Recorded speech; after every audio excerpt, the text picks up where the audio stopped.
সাপকে গিলে খেলো ব্যাঙ, হাওড়ায় বিরল দৃশ্য। প্রকৃতির বুকেই ঘটে যায় বিস্ময়।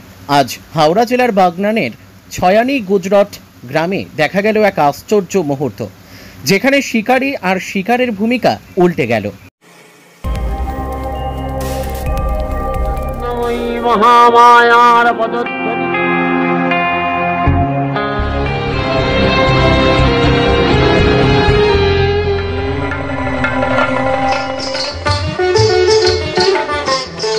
সন্তুষ্ট মহিষাসুর, বলো কি বার চাও তুমি?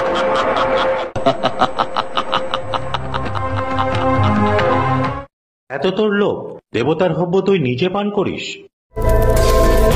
আমরা সবাই জানি সাপ, ইঁদুর, ব্যাঙ টিকটিকি খেয়ে বেঁচে থাকে, কিন্তু এদিন দেখা গেল এক পূর্ণবয়স্ক সোনা ব্যাঙ বা ইন্ডিয়ান বুল ফ্রগ আস্তে আস্তে গিলে খেল একটি হেলে বা বাফ স্ট্রাইপড কিলব্যাক সাপকে।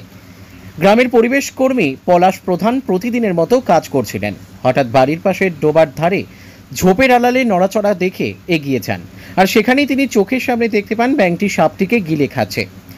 বিরল এই মুহূর্ত তিনি ব্যাঙটিকে বিরক্ত না করে ক্যামেরায় ধরে রাখেন।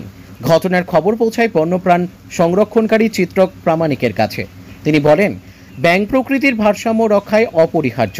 ব্যাঙ প্রচুর পোকামাকড়, মশা খেয়ে আমাদের স্বাস্থ্য রক্ষা করে। আবার সোনা ব্যাঙ, কোলা ব্যাঙ, কালাচ বা চন্দ্রবোড়ার মতো সাপের ছানাও খেয়ে পরিবেশে সাপের সংখ্যা নিয়ন্ত্রণ করে। কিন্তু দুঃখের বিষয়, জলাভূমি ভরাট, পুকুরের পাড় বাধাই প্রভৃতির ফলে ব্যাঙের প্রজনন মারাত্মকভাবে ব্যাহত হচ্ছে। ধীরে ধীরে সংখ্যা কমে যাচ্ছে এই গুরুত্বপূর্ণ প্রাণীর। আজকের এই দৃশ্য প্রমাণ করে দিল, প্রকৃতির নিয়ম সবসময় একরকম নয়। কখনো কখনো ব্যাঙও হয়ে ওঠে সাপের শিকারী।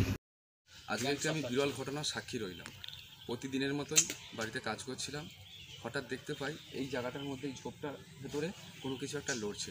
সামনে গিয়ে দেখি যে একটি পূর্ণবয়স্ক কোলা ব্যাঙ বা সোনা ব্যাঙ নামে যেটাকে আমরা চিনি, দেখলাম যে একটি হেলে সাপ বা যেটাকে আমরা চিতি সাপ নামে চিনি, ব্যাঙটি সাপটাকে গিলে খাচ্ছে। আস্তে আস্তে সাপটাকে গিলে খাচ্ছে। ব্যাঙটাকে কোনো রকম আমি বিরক্ত না করে সামনে গিয়ে ওটাকে আমি ক্যামেরাবন্দি করি। সঙ্গে সঙ্গে আমি আমার ভাই পরিবেশ প্রেমী চিত্রক প্রামাণিককে আমি ছবিটা পাঠাই।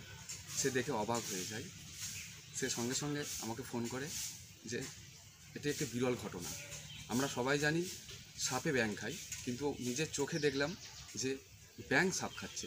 আমরা জানি পরিবেশের ভারসাম্য বজায় রাখে ব্যাঙ পোকা মাকড় খেয়ে, কিন্তু নিজের চোখে দেখলাম যে আজকে যে ব্যাঙ সাপ খাচ্ছে।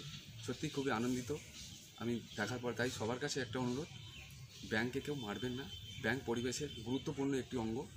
ব্যাঙ ছোট ছোট সাপ খেয়ে পরিবেশের ভারসাম্য বজায় রাখে।